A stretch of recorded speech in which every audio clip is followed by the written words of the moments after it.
រុស្ស៊ីจึงឲ្យមុខអង់គ្លេសថាជាមេនាំសង្គ្រាមធំជាងគេបំផុតទីភ្នាក់ងារចារកម្មរបស់រុស្ស៊ីបានចង្អុលចំមុខថាជាមេនាំសង្គ្រាមធំជាងគេបំផុតដោយជាក់ស្ដែងសង្គ្រាមលោកលើកទី2ក៏ជាប្រទេសនេះដែរដែលជាអ្នកបញ្ឆេះនោះ SVR បានចេញសេចក្តីថ្លែងការណ៍កាលពីដើមសប្តាហ៍នេះថាដល់ពេលហើយដែលត្រូវបកស្បែកមុខអង់គ្លេសថាជា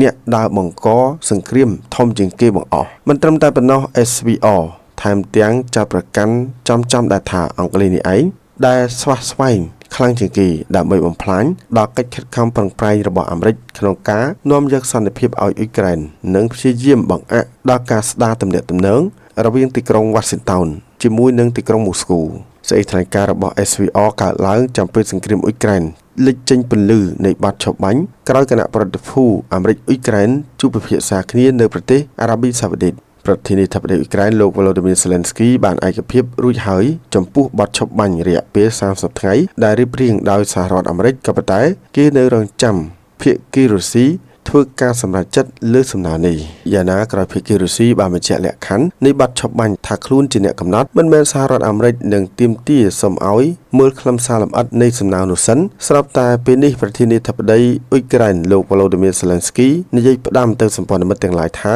ប្រយ័ត្នចាញ់បោកពូទីននៅក្នុងសន្ទរកថាកាលពីថ្ងៃទី12ខែមីនាលោក Zelensky បានព្រមានទៅដល់សម្ព័ន្ធមិត្តថាពួកគេត្រូវតែប្រកាសក្នុងចិត្តកុំឲ្យរុស្ស៊ីបោកប្រាស់បានព្រោះថាឥឡូវពូទីនមិនឈប់បាញ់ឡើយតាមរយៈការចុះផ្សាយរបស់ Sky News លោក Zelensky បាននិយាយថាយើងត្រូវតែឈានឆ្ពោះទៅរកសន្តិភាពប៉ុន្តែដៃគូអន្តរជាតិក៏មិនត្រូវឲ្យពូទីនបោករឿងកិច្ចព្រមព្រៀងបទឈប់បាញ់នេះទេការលើកឡើងរបស់លោក Zelensky ស្របពេលដែលប្រធានាធិបតីអាមេរិកលោក Donald Trump បានដាក់សម្ពាធកាន់តែខ្លាំងទៅកាន់ទីក្រុងមូស្គូឲ្យយល់ព្រមលើបទឈប់បាញ់ដោយគម្រាមប្រើថក្តៅលើពូទីនដែលថារុស្ស៊ីនឹងជួបផលវិបាកធ្ងន់ធ្ងរបំផុតបើមិនព្រមទទួលយកបទឈប់បាញ់រយៈពេល30ថ្ងៃនោះ